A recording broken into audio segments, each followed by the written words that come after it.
Hello all. Brown onions ఎలా చేయాలి అని చాలామంది అనుకుంటారు, మాడిపోతాయి కదా. సో అలా కాకుండా పర్ఫెక్ట్ బ్రౌన్ ఆనియన్స్ ఎలా చేయాలో నేను చూపిస్తాను. ఫస్ట్ ఆనియన్స్ తీసుకొని పీల్ చేసేసి దాన్ని నీట్గా వాష్ చేసుకొని సన్నగా స్లైస్ చేసుకోండి. స్లైసర్ ఉంటే స్లైసర్లో చేసుకోండి. చూడండి, దాన్ని ఎంత నీట్గా సన్నగా స్లైస్ చేసుకొని ఇంత సన్నగా చేసుకున్నాను నేను. అందులో పించ్ ఆఫ్ సాల్ట్ యాడ్ చేసి దాంట్లో వాటర్ బయటకు వచ్చేదాకా మనము దాన్ని గట్టిగా మిక్స్ చేసుకొని పక్కన పెట్టుకుందాం.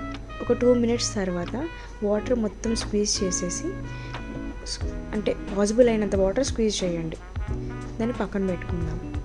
ఓకే, చూడండి వాటర్ మొత్తం స్క్వీజ్ అవుట్ చేశాను. ఇప్పుడు మనం ప్యాన్ పెట్టుకొని ఫ్రైయింగ్కి సరిపడా ఆయిల్ వేసుకుందాం. ఈ ఆయిల్ మనం దేంట్లోకైనా యూజ్ చేసుకోవచ్చు. ఓకే, స్క్వీజ్ అవుట్ చేసుకుని ఆనియన్స్ వేసి నీట్గా మిక్స్ చేసేసుకోండి. After few minutes brown onions ready. Bye, thank you.